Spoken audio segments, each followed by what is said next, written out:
आज हम आवेग पर एग्जाम्पल पढ़ेंगे। आवेग के बारे में पहले समझाया जा चुका है और अब थोड़ा एग्जाम्पल पढ़ करके हम उसको अच्छे ढंग से समझने की कोशिश करते हैं। एग्जाम्पल है, m द्रव्यमान की एक तोप स्मॉल m द्रव्यमान के एक गोले को तोप के सापेक्ष u वेग से फेंकती है। कैपिटल M द्रव्यमान की तोप है और स्मॉल m द्रव्यमान का एक गोला है और उसे तोप के सापेक्ष u वेग से तोप उसे फेंक देती है।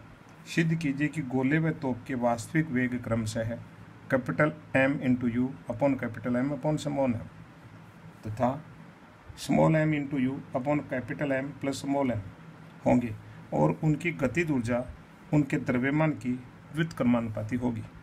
हमें दो चीज़ें निकालनी हैं, एक तो दोनों के तोप के और गोले के दोनों के वेग निकालने हैं जो कि वास्तविक वेग क्या होंगे, तथा साथ ही उनकी गतिज ऊर्जाएँ निकालनी है और सिद्ध करना है कि वो गतिज ऊर्जा निकालने करके ये सिद्ध करना कि गतिज ऊर्जाएँ उनके द्रव्यमान की व्युत्क्रमानुपाती होती हैं।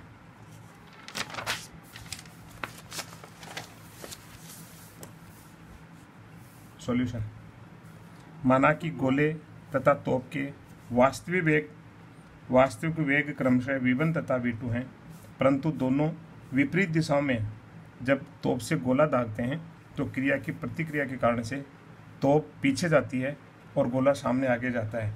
तो दोनों के वास्तविक वेग तो हमने v1 और v2 मान लिए, लेकिन तोप और दोनों जो गोला है दोनों के वेग विपरीत दिशा में होंगे, परंतु दोनों की विपरीत दिशाओं में है। गोले का तोप के सापेक्ष वेग u दिया हुआ है, अतः u बराबर v1 minus v2 that is v1 plus v2।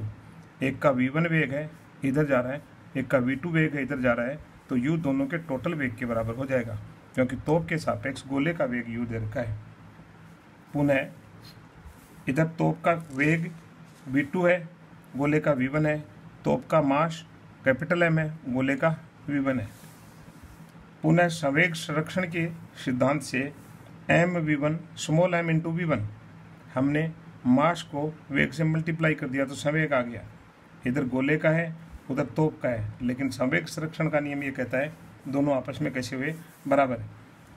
अब एक नंबर जो समीकरण है उसमें u बराबर v1 प्लस v2 है, इसलिए एक को m से गुणा कर दिया तो आ गया m इंटू यू बराबर m into v1 and plus capital M से गुणा किया है कैपिटल M इंटू v2। इसे हमने समीकरण 3 कह दिया। अब 2 और 3 से, 2 में mv1 small m into v1 बराबर कैपिटल M इंटू v2 है। इससे या तो v2 का मान रख दें या v1 का मान रख दें, एक का मान रखेंगे तो दूसरे का मान आ जाएगा और हमें v1 और v2 का मान ही ज्ञात करना है क्योंकि v1 और v2 तोप और गोले के वास्तविक वेग मायने हमने और वही निकालने। इसलिए 2 से 3 में m capital M into v2 का मान रखने पर कैपिटल M इंटू v2 बराबर स्मॉल m इंटू v1 है। इसलिए जैसे ही हमने 3 के अंदर ये मान रखा तो कैपिटल M इंटू यू बराबर कैपिटल M इंटू v1 और इसकी जगह हमने मान पुट कर दिया स्मॉल m इंटू v1। इधर राइट हैंड साइड में v1 कॉमन आ गया और capital M plus small m गुणा में ब्रैकेट के रूप में लिखा गया, इसका हम भाग दे देंगे तो v1 का मान आ गया capital M into you upon capital M plus small m। इसे हमने इक्वेशन नंबर 4 कह दिया। इसी प्रकार या अब v1 का मान समीकरण 2 में रख देंगे तो v2 का मान आ जाएगा। v1 का मान समीकरण 2 में रखा हमने तो m capital M into v2 बराबर हो गया स्मॉल m इंटू v1 का मान रख दिया हमने। तो अब देखिए कैपिटल M दोनों साइड से कैंसिल हो गया और v2 बराबर आ गया small m into you upon capital M into plus m। इसको हमने इक्वेशन 5 कर दिया।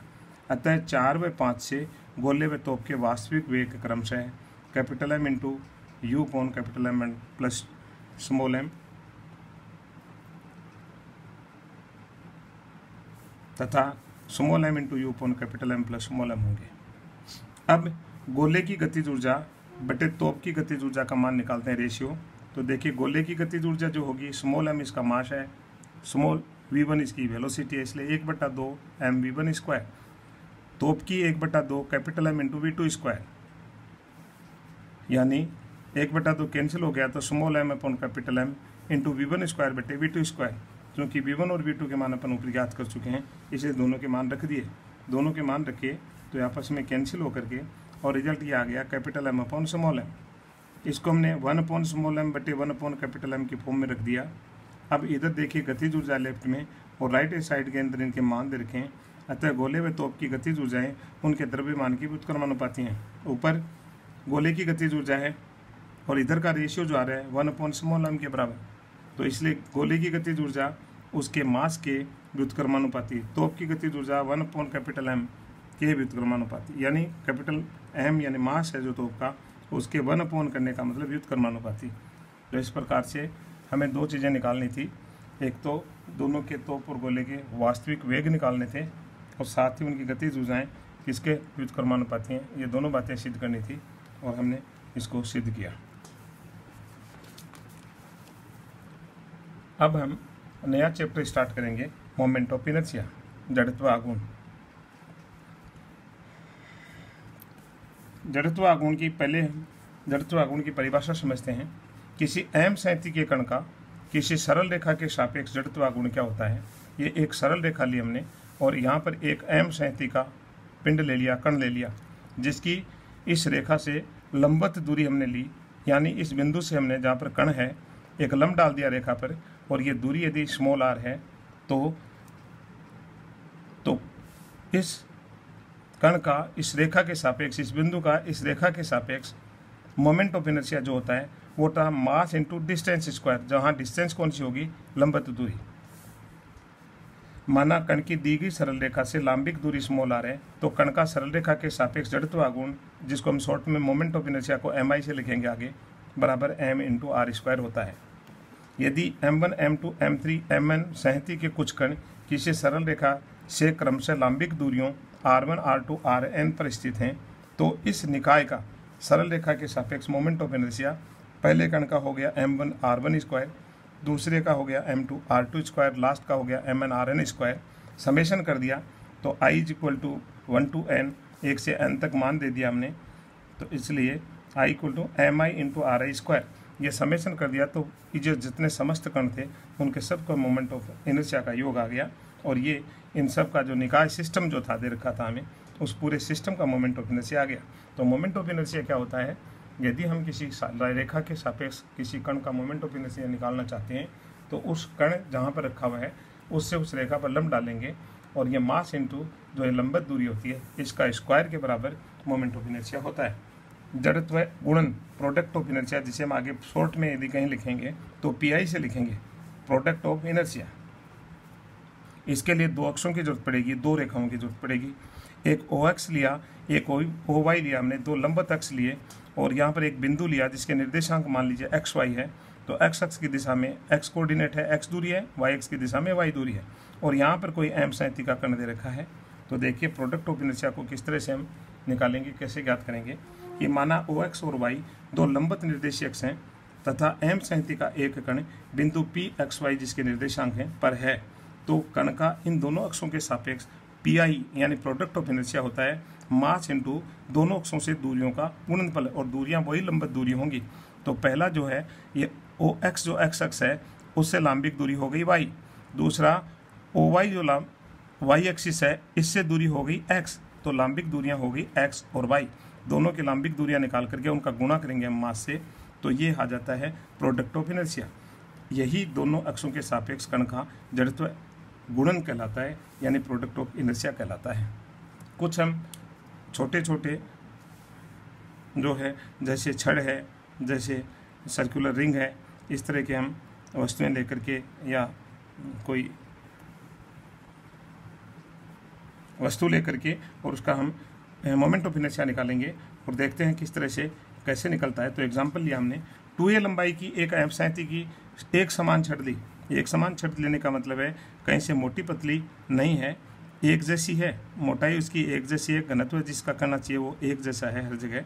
तो इस तरह से एक छड़ ली जिसकी लंबाई 2a है, इसके केंद्र से जाने वाले छड़ के लंबवत अक्ष, इसके छड़ के केंद्र जो दे रखा है, जैसे छड़ हमने चित्र में AB बताई है और इसका केंद्र हमने O लिया है, O से एक एक्सिस जा रहा है जो छड़ के लंबवत है, तो एक तो इस लंबवत अक्ष के सापेक्ष तथा एक सिरे से जाने वाले छड़ के लंबवत अक्ष के सापेक्ष जड़त्व आघूर्ण ज्ञात कीजिए।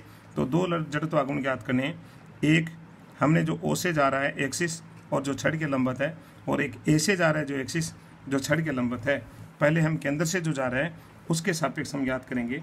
माना AB 2a लंबाई की एक समान छड़ है जिसका केंद्र O है।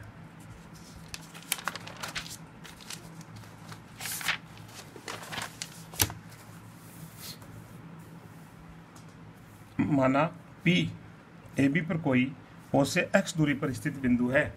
ये जो हमने देखा पीछे चित्र जो बनाया था, इसमें P बिंदु यहाँ और P से Q तक हमने एक छोटी सी लंबाई का एक टुकड़ा लिया छड़ का, जिसकी लंबाई मान लेते हैं डेल्टा x है, और इस P की O से दूरी मान लेते हैं x है। तो एक तो दूरी x ली हमने यहाँ से O से इस P की, और P Q एक छोटा सा टुकड़ा लिया हमने छड़ का, जिसकी दूरी जो है हम यदि यहाँ से x में मापते हैं तो P Q की लंबाई हमने डेल्टा x कह दिया। तो अब देखिए क्या होता है कि माना P ए बी पर कोई O से x दूरी पर स्थित बिंदु है तथा P से डेल्टा x दूरी पर कोई बिंदु Q है, यानी P Q हमने एक छोटा सा टुकड़ा लिया छड़ का जिसकी लंबाई डेल्टा x है। अब माना छड़ की m सैंती है, तो 2a लंबाई की छड़ की सैंती बराबर m है, इसलिए इकाई लंबाई की सैंती हो जाएगी m/2a, और इसलिए डेल्टा x लंबाई का जो टुकड़ा लिया है उसकी सैंती आ गई m/2a इंटू डेल्टा x। तो अर्थात PQ जो टुकड़ा है की सैंती बराबर हो गई m/2a इंटू डेल्टा x। छड़ के केंद्र से जाने वाले व छड़ के लंबवत x से PQ की दूरी x है। उधर हमने देखी है कि O से P की दूरी जो है x है, और इसलिए P में से O में से होकर के जो लंबवत x जा रहा है उससे इसकी दूरी x हो गई। इसलिए PQ का जो टुकड़ा है इस अक्ष के सापेक्ष मोमेंट ऑफ इनर्शिया बराबर मास इंटू डिस्टेंस स्क्वायर। मास हम ऊपर निकाल चुके हैं और डिस्टेंस कितनी है x है, इसलिए x का स्क्वायर हो गया।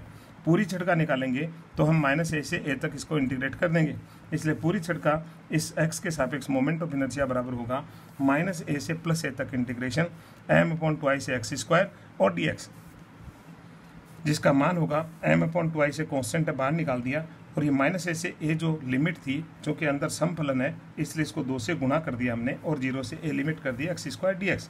अब 2 से 2 कट गया, m/a पहले से है इनटू में, और साथ में इसका इंटीग्रेशन किया x स्क्वायर, तो x³ आएगा, लिमिट रखेंगे a³/3, एक a कैंसिल हो जाएगा, तो इसका मान आ गया 1/3 ma²।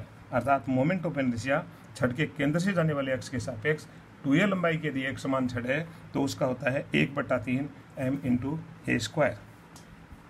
पुनः छड़ के एक सिरे A से जाने वाले छड़ के लंबवत x के सापेक्ष छड़ का मोमेंट ऑफ इनर्शिया, ये जो A सिरा है इससे यदि हम जाने वाले एक्सिस और जो कि इसके लंबवत है उससे हम जाने वाले एक्सिस के सापेक्ष मोमेंट ऑफ इनर्शिया निकालना चाहें, तो अब मान लीजिए A से P की दूरी x है और PQ की जो लंबाई है वो डेल्टा x है। तो देखिए m सैंती जो हमने पहले निकाली है वही आएगी m/2i से इंटू डेल्टा x, तथा दूरी भी वही है, परंतु इंटीग्रेशन की लिमिट जो अब है वो 0 से 2i से हो जाएगी। तो 0 से 2i से इंटीग्रेशन की लिमिट कर दी हमने m/2i से इंटू x² dx। m/2i से कांस्टेंट है, x स्क्वायर का इंटीग्रेशन x³ होगा, और x की जगह जैसे हम 2a रखेंगे 2a का होल क्यूब बाई 3, एक 2a कैंसिल हो गया, ऊपर 4ma² बच गया, क्योंकि एक 2a कैंसिल होने के बाद में यहाँ 4a² बचेगा, तो 4/3 ma²। ये इस छड़ के एक सिरे से छड़ के लंबवत जो x है उसके सापेक्ष मोमेंट ऑफ इनर्शिया आ गया।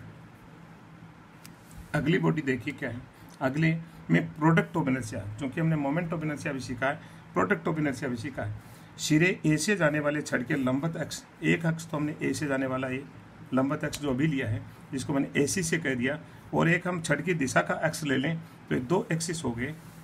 एक A सिरे से जाने वाले छड़ के लंबवत x है तथा छड़ की दिशा में दूसरा अक्ष लेने पर दोनों अक्षों के सापेक्ष में छड़ का प्रोडक्ट ऑफ इनर्शिया बराबर, अभी हमने किया 0 से 2i से m/2i से इंटू ये तो मास आ गया m/2i से इंटू डेल्टा x, जिसको इंटीग्रेशन में dx कह दिया हमने, और इंटू अब क्या आएंगी दोनों अक्षों से दूरियां, क्योंकि ये जो AC अक्ष है इससे दूरी तो है x, जिसको हमने x लिख दिया, परंतु AB अक्ष से इसकी PQ की दूरी है 0, और इसलिए 0 रख दी। अतः प्रोडक्ट ऑफ इनर्शिया का मान कितना आया 0। AB अक्ष से PQ की दूरी x है, वह AB अक्ष से जो कुल दूरी है इसकी AB अक्ष से वो कितनी है 0 है। PQ अक्ष से तो AB अक्ष से PQ की दूरी AB, क्योंकि AB की नहीं है AC है, AC अक्ष की ये AC है, AC अक्ष की PQ से दूरी तो x है, और AB अक्ष जो खुद ही दे रखा है इसी लाइन में x है उससे दूरी कितनी है 0 है, इसलिए दोनों अक्षों के सापेक्ष इसका product of inertia 0। Thank you.